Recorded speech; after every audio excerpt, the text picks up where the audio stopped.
Cool. All right. Hey, everyone. Thank you for being here and being on time. Very excited to have you. People are just piling in, so we'll give them one more minute. You want to get your coffee, get your water? Yes.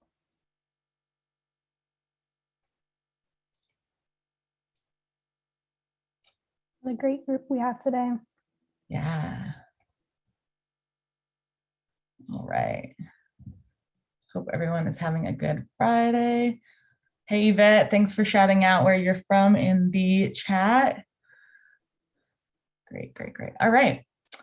Well, we've got so many on-time people. I think we should get started. Hey, everyone. Sorry, Diamond, can you let people in? Are you able to do that? Yep, I'm doing it. Yep, I got you. Stop messing with the mouse and trying to do too much. Cool. Cool. Let me just get my screen all set up here. Thank you, everyone, for being here. My name is Mina Talui. I am a part of Upright Consulting Services, along with Jeremy Hayes, who's here with us. We have been working closely with GreenLink Analytics, with the GreenLink Analytics team, Diamond, Matt, some other folks who are on the line, to coordinate this community of practice for folks who are using the GEM equity maps and are otherwise interested in this equity mapping and equity data that we've got. Again, welcome if you're just joining us. We'd love to see you renamed to your city, your organization, so we can see where you're coming from. And if it's your first time to our monthly calls, welcome. If you've been here multiple times, thanks again for supporting and being a part of this community. It is what it is because of you. So as a reminder, why we are here today on this Friday. So we built this community of practice to connect people around the country who are interested in using data to strengthen working relationships between local government and frontline communities to advance climate equity. We really see this as a necessary relationship to achieving the goals that a lot of us have around climate and around equity, and solving for a lot of the issues that folks in our cities are facing. So we wanted to make this space to dig into that work and to leverage really that desire for folks to combine data and relationships to advance climate equity and do some bold work. So, that comes from an understanding that we have in this GreenLink and Upright kind of, in the values that underpin GEM, which is that data is not the full story, right? Data is a tool that we need to understand what's happening on the ground, but it's not the full story. And we do recognize that it takes relationships, it takes understanding lived experience, and it takes that kind of collaboration to really kind of understand, address issues, and create solutions with communities. So for more on this, there is a process guide that we created that comes alongside access to the equity maps, which hopefully you all have because you're here today. So if you've been in the equity maps, the GEM equity map, that's great. If you haven't yet, you don't have access, there will be a link in the chat where you can sign up, and we can talk details about how to get access to that if you don't already have it. All right, so in this community, we have a few hundred folks, and we come together monthly, and sometimes we do a learning topic, and sometimes we do a peer consultancy style. And today we're doing a peer consultancy, and we see that as a way where everyone can kind of learn and connect in a more interactive sense than might normally happen in kind of a learning topic. So we're really excited to have our guests here. We'll introduce in a second. So let's see, what else did I want to say about this? So we do these spaces monthly, and if you're a part of this group and you've joined us and you have ideas of a question or a piece of your work that you're working through that you want to bring to this team in the future, please let us know. We definitely have space for that in 2022. If you have other suggestions or things that would be helpful for you as you do your great work out in the world, please let us know. This space is here to support practitioners who are really trying to move climate equity and look at data and relationships and how that can help. So I am going to pass it off to Diamond, our wonderful GEM Community Practice Program Manager, in just a second. But before I do that, does anyone have questions or thoughts or anything before we kind of jump into the agenda here? And we'll go over the format of today's call and what peer consultancy even means in a minute, and Diamond will lead us in that. Oh, maybe I should open the chat. I can't tell if there's any questions in here. No, we're good? Okay, great. Again, like as you feel comfortable, leave your cameras on, speak up, unmute, put things in the chat, whatever feels comfortable. We love to hear from all of you. So again, thanks for being here and being willing to put your heads together with other practitioners, being willing to share your expertise and share your questions with others here, and to support Ben and Stacy Ben and Ashley, Ben and Ashley in Orlando. And I will pass off to Diamond, who will introduce and get us familiar with what's gonna go on today. Awesome. Thanks so much, Mina. And thank all of you for spending your Friday mornings or Friday afternoon with us in our community of practice. Ben, can I get you to stop share really quick? I'm going to share a slide for just 5 minutes. Thanks. So that I can actually introduce what our peer consultancy is.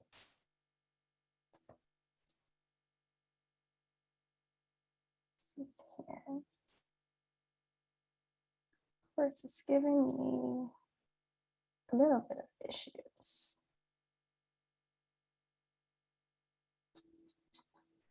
Are y'all able to see my screen? No. No. Okay. Let me see. Of course, 2 years later. Oh, okay, got it. All right, can you see it now? Yes. Okay, awesome. So I'm just going to spend the next 5 minutes or so just to talk about what in the world peer consultancy is and what this process looks like, and how you all are actually going to be contributing to that process today. So the idea of this peer consultancy process is not to more so sit and listen to an entire lecture or presentation, but to actually, one, learn about the case, learn about the amazing work that Ashley and Ben are doing, but then two, to take that information and think of different ways and strategies and just thoughts and ways that we can improve our processes and really just learn from each other and share best practices, whether that's things that we've done in the past, whether there's extra questions that you have too, but it's really this really collaborative, informal process where we can really just learn from each other and have those really great candid conversations around equity and around the great work that they're doing in Orlando. So what does this look like? So the first things that's going to happen is Ben and Ashley are actually going to have up to 5 minutes to really present the work that they're doing. They're going to share what they're working on and really any issues or dilemmas that they're having within their work. And so us as participants will have the opportunity to actively listen to what they're talking about. So that's what we're going to do in the first 5 minutes. After we've had that, we're actually going to transition over and allow any participants who have clarifying questions for Ben and Ashley. And so what we'll do is if you had an additional question about what they're doing, or if you wanted to know, well, how long is the project or who are you working with, any other clarifying questions that you have for them, you'll go ahead and have that opportunity to ask them that for the next 5 minutes, and then they'll be able to answer your questions. So after we do that, this is actually when it gets into the fun part. And so we're going to spend about 20 to 25 minutes to actually have a group discussion, talk about what those dilemmas are. We'll be able to answer the questions that Ben and Ashley actually ask us to the group. So I'm excited to see the questions that they have for us and see how we can kind of problem solve and talk about our best practices and the work that we've done too. And so we'll be able to just share our advice and our expertise as a group. So this will be a very collaborative, very discussion-based process. So that's what we'll do for about 20 to 25 minutes. And then the last part is actually being able to reflect on what's being said in the group. And so then they'll have the opportunity to reflect and think about what conclusions that they've learned about everything that we've said basically in the entire group. So this is meant to be a very collaborative, very fun process so that we can learn from each other, but also share our expertise and the amazing work that we're doing. So with that, I'm actually going to pass it on to Ben and to Ashley to present their case to us in the next 5 minutes. And then again, we'll be able to ask any clarifying questions for them. And let me know if you all have any questions too before we hop over. That sounds good. I think Ashley's going to kick us off. Awesome. And we're going to run it through in 5 minutes. Yeah, so we're going to give you a little bit of context on some of what we've started so far. So Ben, if you want to go ahead and advance, probably most of the people on the line are pretty familiar when it comes to building performance being a pretty high impact thing for both resident quality of life as well as then sustainability and environmental performance. So this is just a quick snapshot that here in Orlando in particular, buildings account for about 70% of our footprint. So a huge opportunity area. And where that really intersects with issues around equity. So both on the individual level impacts of building performance when it comes to cost of living, particularly with utility costs, but also general livability and health.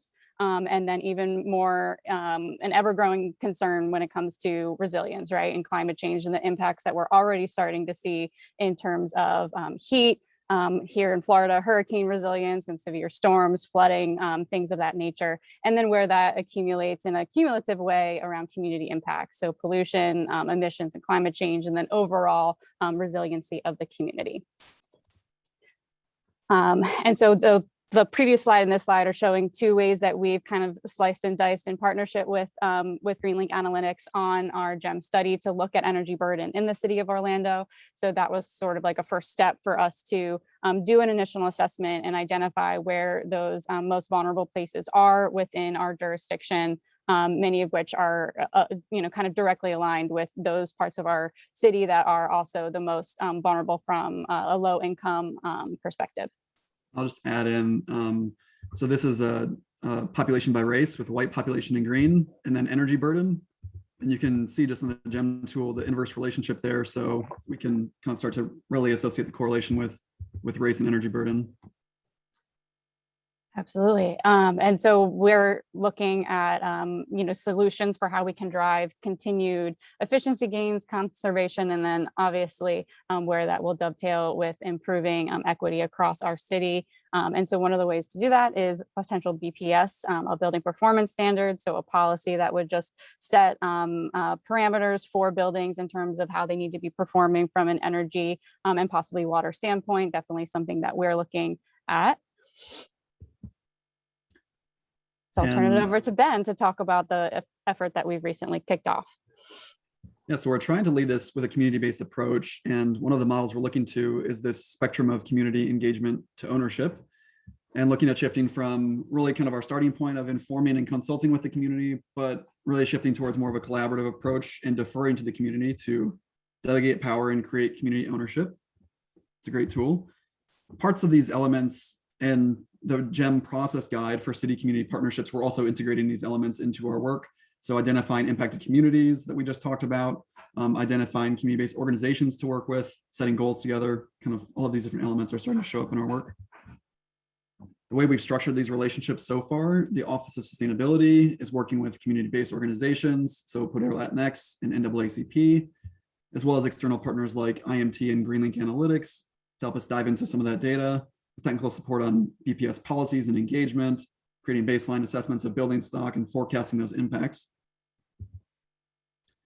One way that the GEM tool has been useful so far for our community partners has been being able to identify, well, really first illustrate what energy burden looks like and identify why this is an issue and why it's related to equity and race. And then they're taking this information and then translating that into the community engagement part of their work. And you can see even in some of the messaging on this flyer that they're asking, do you struggle with paying your energy bill?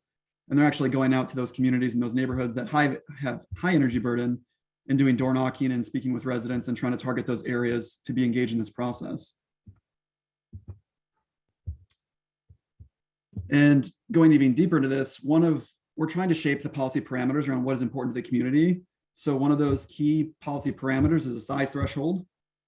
And in benchmarking, the size threshold for Orlando has been 50,000 square feet. That helps cover a lot of the kind of gross floor area, the total footprint of the buildings in Orlando, and kind of minimizing the number of touch points and administrative burden that comes with that. But we're trying to understand this from a community perspective and understand who is living in what size buildings, and maybe it looks different in different communities. So looking at building stock profiles by race, building stock profile by energy burden communities. And so trying to tailor in, using a data-driven approach, tailor in some of these key policy parameters.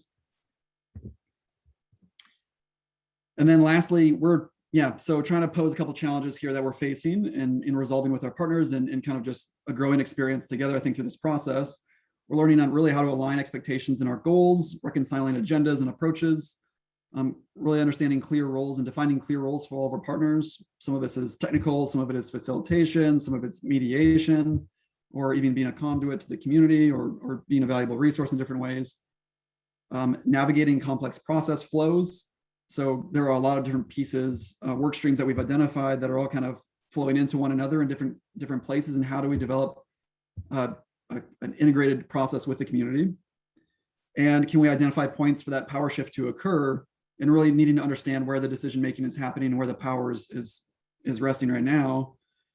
And then on data analysis, bridging this technical knowledge gap with the community is challenging. How do we kind of get them up to speed or, educate enough to be able to communicate about what this policy could impact, and getting, their integration into the modeling and, prioritization of what their needs are in the community. So that's kind of where we're at in the very short version. And I can hand it back over for clarifying questions. I hope that was a good overview and almost in 5 minutes.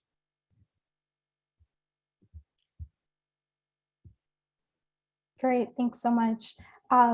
Any questions from the group? Anything that you want clarity on, something you want more information on? We have the next 5 minutes to answer any clarifying questions.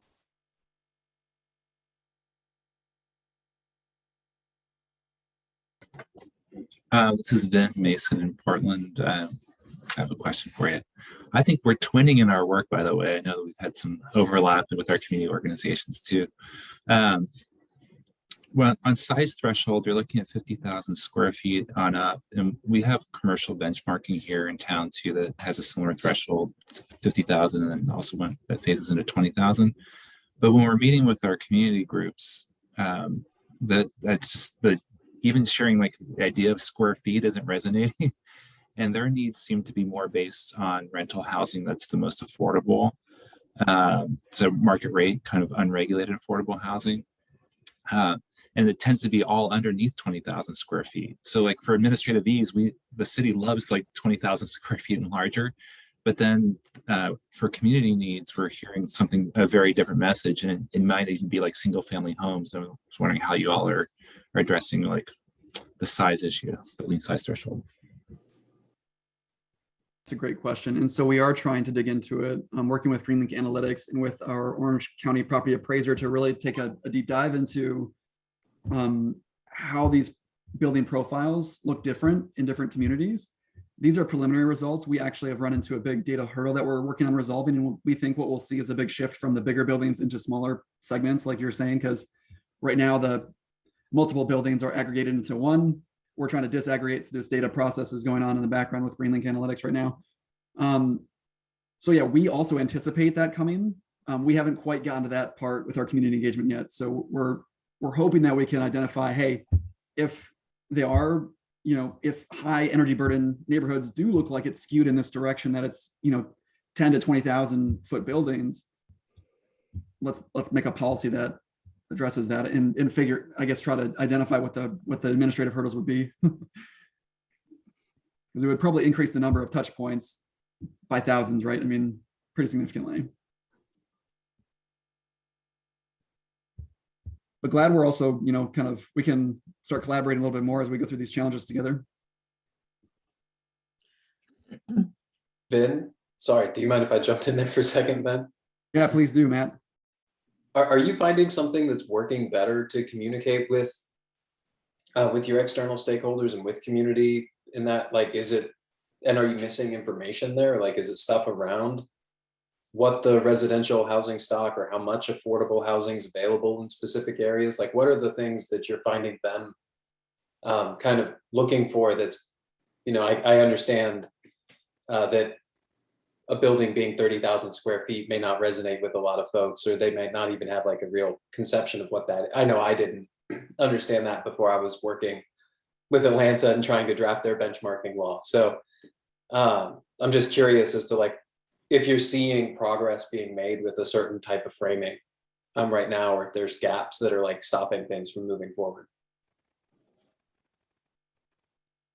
So one of the things I would say is, unsurprisingly, COVID has come into play here. So we kicked off this process formally in mid-June of this year.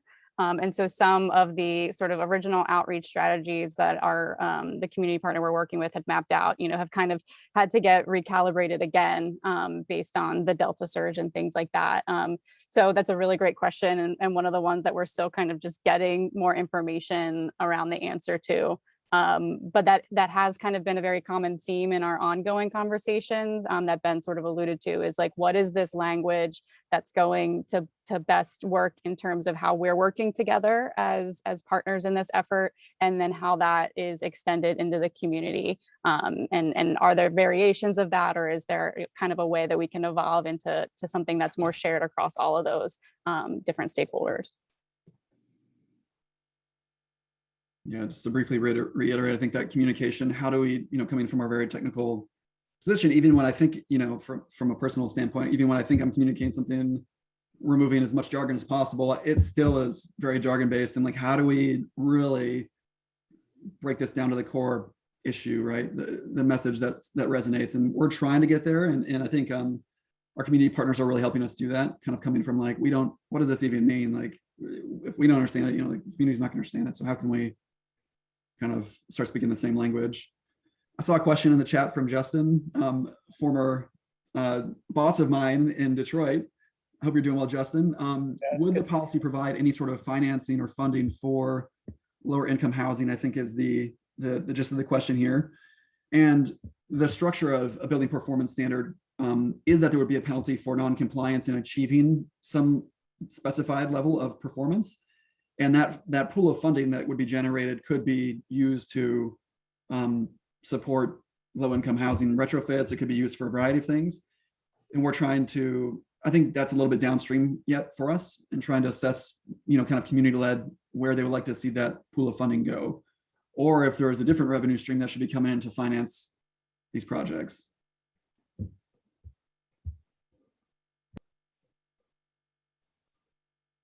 Thank you. I think I see one more question here in the chat from Jeremy. Do your community partners, so PODER and NAACP, have resources to work with you on the building performance standard? Great question. Yeah, really good question. We have secured some funding for the two partners for capacity to do this work. And we also are working with IMT as another partner to bring in kind of a technical support for those partners. So actually IMT PODER I am kind of contracted through IMT, and we're contracted directly with, kind of pulling in different resources from different places for our community partners. So, so they have a variety of resources, I think, from kind of some technical assistance with IMT to kind of the funding to have the capacity to do the work. I think we'll need to identify further funding downstream, because this is really focused on this engagement phase, whereas downstream, once this policy is coming about, we need consistent feedback and iteration with the community. We don't want them, to get their feedback and then kind of leave them behind. So. Oh, awesome. All right. Are there any other questions before we shift gears here? Yeah, I had one. Hi, everybody. My name is Ophelia. My question was more along the lines of discussing single-family homes and improving building standards for energy efficiency. I also work a lot with the community around issues of energy efficiency in my role as a community organizer. And my question was around, is there any discussion around how to, what's the word, I guess, encourage or set some sort of penalty? And I know y'all said that y'all are still kind of very just now getting into discussion around single family homes and smaller properties, but any discussion around how to encourage landlords to improve their properties for their tenants and making them more energy efficient? Because I think what we're seeing is that a lot of people with high energy burdens live in single family homes, single family properties that just, they're not being improved. There isn't any care going into making them more energy efficient. So yeah, that was kind of my question. Is there any discussion around that? Thanks, Ophelia. It's a great question. And there's, you know, as I think you present by way of asking it, there's obviously multiple layers to this work. And so that threshold and kind of what a potential building performance standard policy, the scope of that it would cover is one piece of it. And then there's, you know, kind of existing programs and resources that are out there. And then ones that kind of are lacking altogether. And so separate from this particular endeavor, our office, with support from Ben as well, has had additional conversations with other nonprofits that we work with, the Solar and Energy Loan Fund, with our local utility and some of the programs that they offer for residents for efficiency, especially for low income, and kind of thinking about what are the shortcomings or what are ways to further optimize those, and then trying to thread those through more directly with other city departments like our housing and community development and those that are working on other efforts, and really kind of how we can best kind of leverage all of these different resources that may tackle slightly different issues, but they're all kind of interlinked together, and really kind of doing that assessment for how we can help to optimize those things working together, you know, in a stacked sense, or even just making sure that we can streamline that process so we can be getting existing resources out more effectively, as well as then understand what resources we still need to identify a means to provide. Awesome. Thanks so much, Ashley and Ben, for answering those clarifying questions. So we're actually going to shift gears a little bit. Ashley, Ben, you guys are off the hot seat. And so we're going to have you both pose your question to the group. And so basically, we'll have the opportunity to discuss what our thoughts are, our best practices. And Ashley and Ben, you all will not talk. You will take notes. You get to take notes and kind of take everything in, everyone's guidance and best practices and just thoughts on the question that you are posing to the group. So with that, I will give it to you all to ask your question.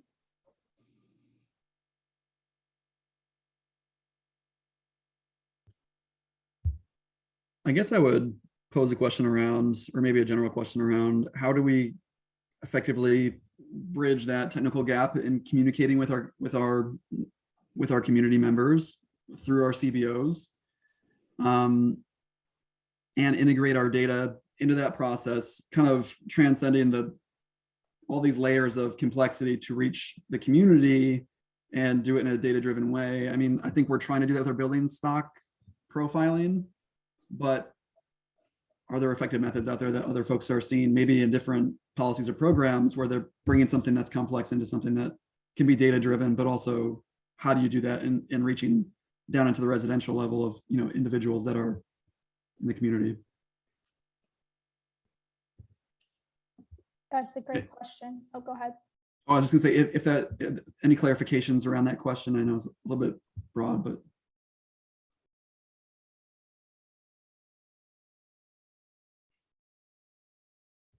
Otherwise, I'm ready to sit back and listen. Thanks, Jeremy, for dropping this in the chat.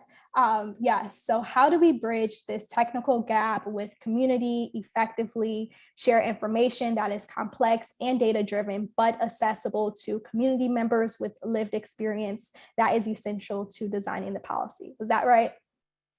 Okay, awesome. So we can use this next 20 minutes to really have that discussion.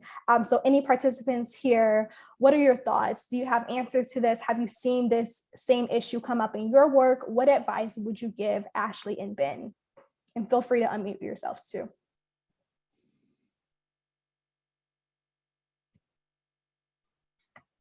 I can start. This is Finn in Portland again.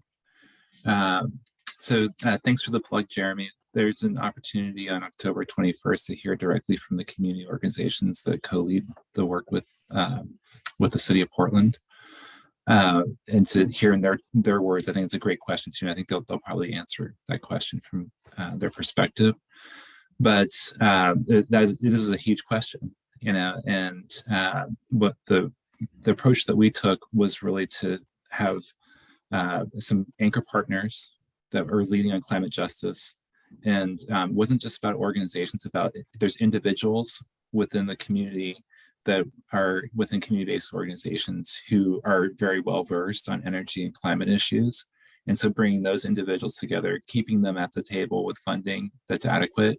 And we've been doing this for years now. So taking the time to really follow their lead, and what they recommended was forming a participatory action research team of all BIPOC community members, and having that, training that team on energy and climate issues in a way that was not so wonky, and that's coming from other community-based organizations within the terms that they use, like just transition.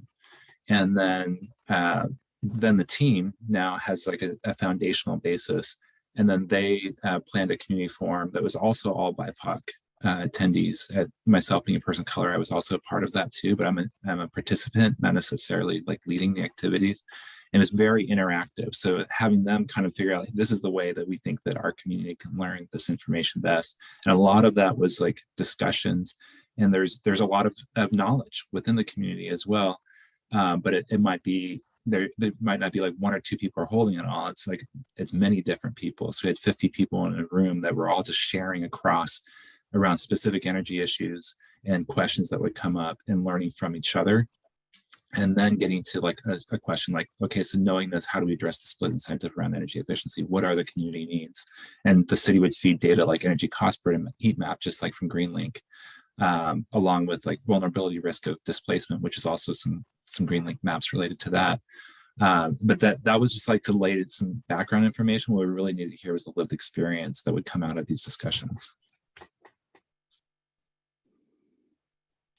Great point. Hi, everybody. It's Ophelia again. And I just wanted to add to your point, Ben. I think that's 100% spot on. I work for an Orlando organization that works with community members as well as other community organizations. And I think something that we've found that can be helpful is not only working with the community organizations themselves, but having us identify key leaders, key folks who either are struggling and have a community members that they're in connection with that are struggling, having those folks, like a lot of cities, counties tend to communicate, interact with organizations, but yeah, like y'all said, moving beyond that and interacting with those community leaders themselves, bringing them into these processes, bringing them into meetings like this, right? Having them speak on their experiences, having them speak to how to best reach the community, and just making them an integral part of that planning right from the get-go, right from the very beginning. Like if there's a plan on community outreach, having these key community leaders like review that plan, give critique, give some suggestions on how to improve. And yes, and having like local nonprofits help facilitate that relationship between these cities, these counties, and those key community leaders. And then again, like I said, having them there from the very beginning, planning these town halls, planning these roundtables, and having them there at the end, because they are going to be able to draw in their fellow community folks. Right now, we're working with one community leader on the issue of energy efficiency, and we identified her as somebody who just wanted to move on this just because she struggled on it. She understands what that means. And right from the very first conversation we had with her, she was like, oh, I can bring in 10 more other people that are struggling with this, that have thoughts on this. And so I think that can be really helpful, is really having orgs help identify those key leaders and bringing them into these planning processes right from the beginning, and having them give input and help plan how we reach more community members, because they're really going to know how to do that. That's really great feedback. I think it's so key to make sure that the community is involved at all stages. I think that's something that's often missed. I see Oriana has a hand. Feel free to unmute. Yeah, so we're actually one of the community partners that Vin was talking about. And I just really want to lift up and amplify everything Ophelia said about early involvement being so important. I think that's something the city of Portland did a really good job of, and then have continued to be really strong partners. Like I think Vin is really just an exemplary city staff person in terms of like working with community and deferring to community and involving community early and checking in. Like I think there's a lot that other cities can learn from what Portland has done, and Portland's had a long process. It's not perfect to get to this point. But I think trust is a really important aspect, and that early involvement helps build trust. it can sometimes be tricky. And I think we found that in involving community so early on in this work is that our initial workshop with community, it was a little tricky. We had to actually refocus our agenda because folks were so surprised at how much agency they were being given. I think they didn't believe it almost, and had a little bit of like a trust, like, whoa, like, are you actually offering this to us? We've been burned so many times before. And so we had to like do a refocus, and it actually built a lot of trust. So sometimes having bumps in the road is not a bad thing. Like, that's where I believe like trust really gets formed, is not when you do things perfectly together, but when you have conflict and you resolve that conflict with accountability and transparency. So I think even if Orlando is still trying to figure out how to connect with community a little bit more strongly, and I'm hearing maybe a little bit of tension here, I think really just being honest about where there are tension points is important, and then bringing community in, involving community consistently, and then being really transparent about what is and is not possible. I think overpromising is something that can happen a lot too. And I think that's something the city of Portland has also done a really good job of, is really throwing down for community and showing up and helping make what we wanted to do happen, and following the lead of community in a way that really backs it up. But I think overpromising, if a city's not in a position to do that, can actually do more harm. If you feel like people have, or people feel like they have more power than they actually do, that has to be really backed up. So I think we really see the city as like an agent and a tool that can help community accomplish their goals. And that doesn't mean the city is passive, but it does mean that the city is guided a little bit more and utilized. And I think that's really valuable. Thanks, Oriana. That was great. Any other thoughts? What are your initial thoughts? How can we help Orlando answer this question? I wanted to throw something in. I'm sure some other people are just putting their genius thoughts together. In the meantime, I'll share this mundane idea. The process guide that we wrote for this work, right? So we developed this data platform that is the Green Link Equity Map gem. And at the same time, we wrote this process guide because fundamental here was the sort of in Ben's question, and in a lot of the answers are, we're not trying to like translate technical information to community. We're trying to co-create an understanding of what's going on. And that co-creation process involves all the things that people have been mentioning here: resources, trust, space, power sharing, right? But the basic idea is that we need to be curious about what genius and perspective the lived experience of folks in communities can bring to our policies. And so the question is, we've got some data, we'll try to translate some of that. What y'all got? Like what has been your experience? What's your relationship to these issues? And together we create both an understanding of what the conditions are right now and what the best path towards climate equity is. And the process guide tries to lay out some of the qualities that we think are important, including what Oriana said, like, you got to be upfront with community about what you have the power to do and what you don't do. You know, a lot of times your name says, I work for the city, and folks think you have the ability to solve all their problems. And they're going to start dedicating time to coming and talking with you. And you owe it to them to be upfront, to be like, look, I got like 6 bosses above me. This is what I can do. This is what I can't do. I thought that was a really important point that Oriana made. What else you got for Orlando? Other people got some genius experience, ideas, observations, or even other questions that they might consider as they dig into this.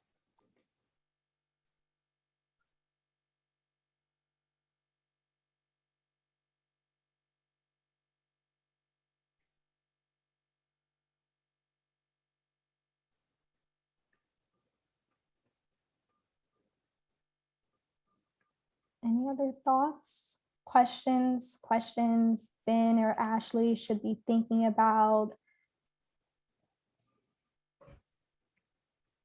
Very hard not to respond. I have a lot of questions following up each one of those. The hard part. I see some great comments in the chat.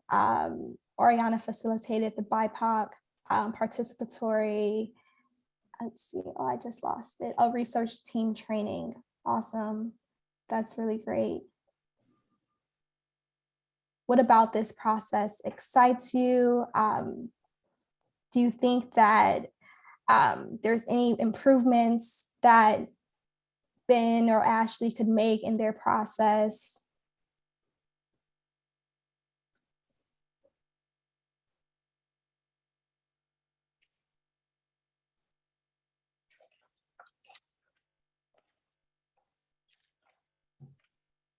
Chai, I hate to put you on the spot. You put something in the chat about your experience. I know you shared with this community a while ago the work that you did on the ground, sort of in detail in Philly, but maybe you could just share a little bit with Orlando about what was important for the, you organize these community focus groups, like we engage these community-based organizations, and then they did, my understanding is they did the sort of working with the data and the lived experience and kind of like, bridging that gap a little bit. Do you want to, is there anything from that experience that you want to share with Orlando now? Sure. Oh, sorry. Can you hear me? Okay. Sure. I think everything everybody else has said, I second, and it's very related. But a way that we here in Philly started to attempt to discuss and learn about data from non-organizational, non-governmental residents, our neighbors here in the city, was through focus groups. So we held 6 different community-based organizations that we found referring to our heat vulnerability index and the GEM map. Sorry, I guess that's redundant, GEM. And so we sort of identified and focused the areas that seemed to be these, as some call, struggle spaces, and really wanted to uplift those areas. So we reached out to a bunch of community-based organizations that also focused on energy, access, efficiency. We have a really special thing here in Philly called neighborhood energy centers that are uplifted to support residents for utility assistance programs. So we were able to pull from that kind of list.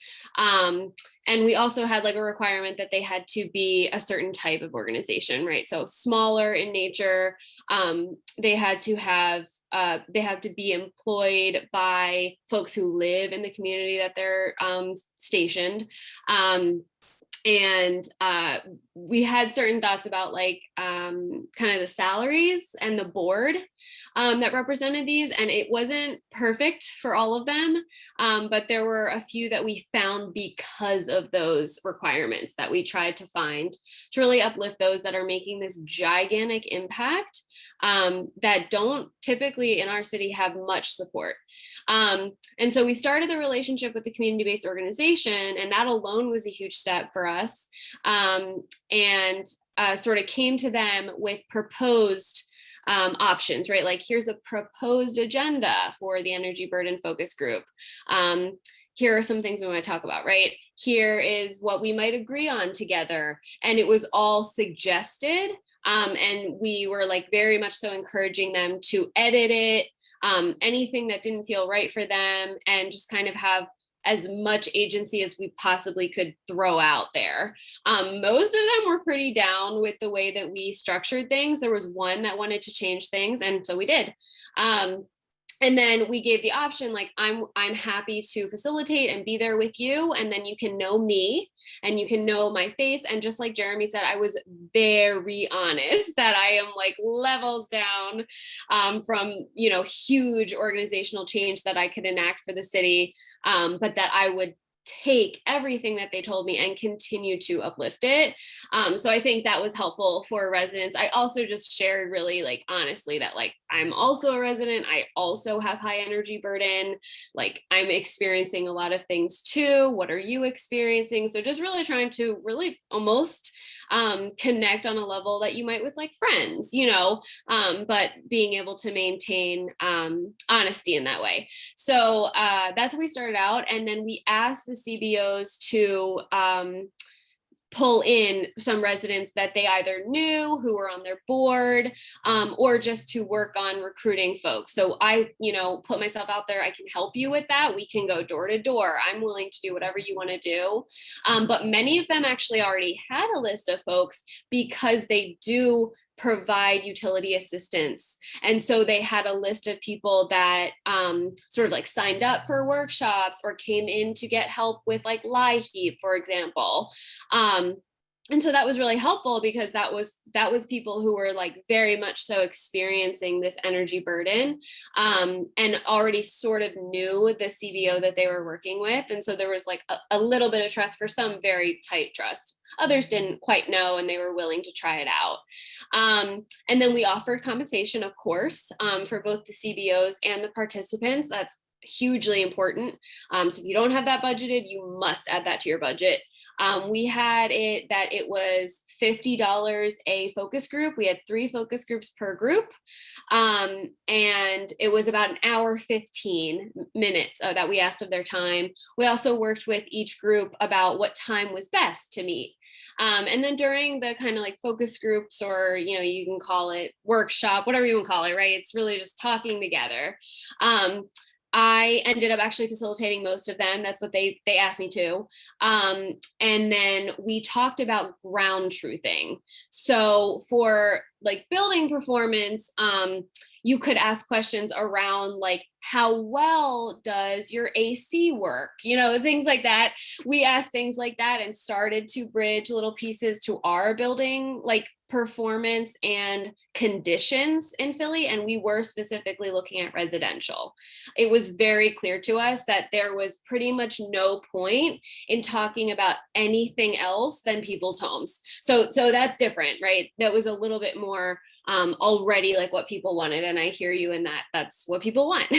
And it revealed a lot of things for us. One of them being that people, especially with COVID, we as Philly really had to shift gears at an Office of Sustainability to understanding at-home experiences. I think there was a little bit too much of an emphasis from our office and like tangential offices like the water department and things like that that are also instituting sustainable practices. More of an emphasis was being taken on like outdoor spaces, public corridors, and though those are so important, most people were like, I need help at home before I can think about what kind of green space I want in my park, you know? And so that's sort of some of the process, right? And that we were able to hear from them. So this co-creation of agenda with the CBO, so that was not with community members. I would have loved for that to have been with community members. And then making sure to have more than one time that we met with each group was really crucial because they got to know me. They got to know some of my colleagues that came, and they got to know the topics, right? So we talked about a couple of different topics. And I feel like I'm taking up a lot of space, so I'll stop talking. But that's sort of the process that we had, and we hope to continue to replicate across many different topics. Awesome. You mentioned a lot of really key points there. And I think one of the biggest is that relationship building and that trust, getting to know you, getting to know your colleagues. That seems like a really, really critical piece. Any other thoughts before we shift gears again? Other responses, answers, any other ways that you would support or advise Orlando? Hi, it's Ophelia again. I hate to cut in, quick point. Just inspired by everything that folks had just said after I said my first point. To the issue of obviously being limited, we understand that city folks, county folks are often limited in what they can do, right? There's always bosses above them. There's always a limit to like the things that they can help with the community thing. I think another important aspect of being realistic of what you can bring to folks, how you can help them, how they can engage in the process, I think is also like, yes, being realistic about it, yes, speaking your own limitations, but also at the same time, being willing to be an advocate for those folks, right? Being like, I can't necessarily do this right now, or that's not possible because of X, Y, Z, but let's make it possible if we can, or let's find some other way to do it. Or, you know what I mean? Like making it so that they understand that, yes, you might not be able to do it, but you're actively working with them. Like that's not the end of the line, right? You're actively working with them to find maybe an alternative solution, to advocate for them to find an alternative solution. I guess, yeah, so just being willing to be like, yes, I can't necessarily do X, Y, Z, or I can't do everything you're telling me, but maybe there's another way, maybe we can figure it out, and just being an advocate in that way. Thank you so much for that thought. You all have been dropping gems today, so Really appreciate that. So we can actually, oh, I see Shai, do you have a hand? Yeah, sorry. Oh. I was like typing and then I was like, ugh. It's So I just want to emphasize what Ophelia said. And that was a huge mistake that we made in Philly, in that I push really hard to have like next steps, like tangible, very real things that are going to respond, at least slowly, to the issues that were raised, right? And like some of them we already knew the issues, right? But some of them we didn't. But the mistake was that we really should have had a very clear, and even if it was in the planning process, established next step for residents to look forward to who had been involved. I do not want to leave them hanging. It's upsetting for me that I don't have, and not that my feelings are more important than anyone else's, but I just personally got invested in that we didn't have a very clear, like, this, we're asking all this because of this. It was like, because we're planning and we want to know and we want to bring resources and money and time and planning to figuring out these issues. Yeah, but duh. I really wanted to have like this program policy initiative we're about to put together. That's why we wanted your input. And so, I would recommend, and I think you are kind of going in that direction, with like BEPP in general, building energy performance policies in general are wonderful next steps. But that's like a gem, so to speak, that I missed hugely in our work. And I regret that. So I always make sure to mention that when folks are talking about these types of projects, like there has to be a clear, boom, this is why we're doing this type of thing. Awesome. Thanks for clarifying that. That's really critical. So we're going to shift gears again, and we're going to allow Ashley and Ben to kind of share your reflections on everything that's being said here today. What are your thoughts, lessons learned, any just closing remarks here?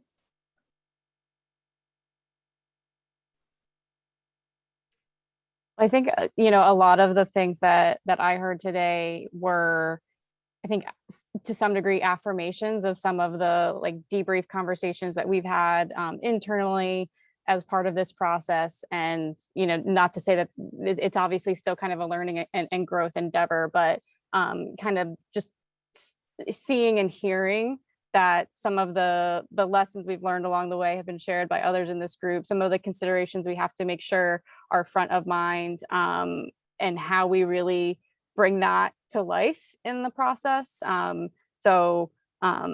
Jeremy, I really appreciated kind of what you said about the distinction of translating the data versus kind of co-creating the understanding. I think that just really hits it on the head, in terms of the data can only tell us so much. It's important, and it's an important launch pad for certain types of dialogue and for certain kinds of understanding, but it's only one piece of the story. It's not the full, narrative. And so certainly cannot figure out the next steps without having that shared understanding that's only created through that conversation. And Ophelia and Oriana and Cheyenne, you all offered so much in terms of just how we can make sure that we are sort of relinquishing where, as much as we can, while also remaining, very much rooted in the role that we can provide, both me as an individual, as Ashley, the city of employee, and then as the larger organization of the city, and kind of what those nuances are. So I think it was Oriana, you said, using the city as a tool for the community to achieve its goals. And I'm kind of paraphrasing there, but again, that was something that I think really resonated with me, and is certainly where I'm coming, the place that I personally am coming to this work, and that I know that we have to do a better job about the goals that we set as a city, and the plans that we make, and the solutions we identify. And this is kind of our first real step into how can we really try to identify what those goals are as a community, rather than kind of what we're seeing and imposing that on down. So thank you all for your participation today. Definitely have lots of nuggets, or lots of gems rather, to take with us. And I would just add a little bit, and really appreciate getting to hear from folks who have done this work, or are in this work, or exploring this work across the country, and from our direct constituents in Orlando who are involved in this. I'm really glad to have this opportunity. I think what I've been hearing a lot is that there's this need for, or a fine balance definitely between, we need to bring something to the community. It's an opportunity mostly, and flexibility and ideas. And then having this, orientation and intentionality behind, like, we are completely open and need to be flexible in our approach and co-create and co-design this process. And I think there's just a level of openness and vulnerability there that it takes, like, practice, and it takes intentionality. And so I think, a lot of the stuff that was said resonates with how we're trying to come at this. We're learning as we go, and I think that is part of the process for sure. Some of it was reaffirming too, and how we're approaching it. I mean, I think some of the processes, we're trying to map out these complex processes and get community input and identify opportunities for the community to come in and have, say in the initial design of the policy and kind of the metrics. And then on later downstream, where do we need their input on this draft that would move in this position going into this, into this committee or something like that. So I think we're, facing a lot of those challenges that sound common across the board, and just appreciate the opportunity to kind of hear from others today. Awesome. Thank you again, Ashley and Ben. It's been really great. And thank you to all of you who have been providing your expertise, your guidance. It's very critical. I mean, co-creation, community engagement, it's not easy. It's a process, and we're still learning, but we're going to continue to get better at it every single time. So thank you again to you both. Just a few closing remarks before we hop off. We do have another community of practice next month, and that is going to be on November 12th. We're going to talk about gentrification and displacement. Super excited for that call. I believe Mina or Jeremy is going to drop the link in the chat, so please RSVP for that. In addition to that, if you don't already have access to GEM, get access to GEM. As you can see, folks are using it all across the country. I mean, the amazing work that Orlando is doing and using GEM is really critical and very important. So you all, tons of people have access to GEM platform. So if you are a part of our 50 leadership cities, then you can have free access to GEM. You're a CBO in our 50 leadership cities. You also get access to GEM. And so we have tons of other things coming up. If you want to be on our community of practice email list, please feel free to sign up for that too. We'll drop that in the chat. If you want a demo on GEM, if you want to participate in office hours, I'm there every week doing those. So please feel free to sign up for that as well. If you all have any questions or anything, any feedback for us, feel free to reach out. I can drop my email in the chat. But with that, I think that's it. And I hope that everyone has a great rest of their mornings or afternoons. Thank you so much, Diamond and team. Thanks, Thank everybody. you. Thank you all. So great. Thanks.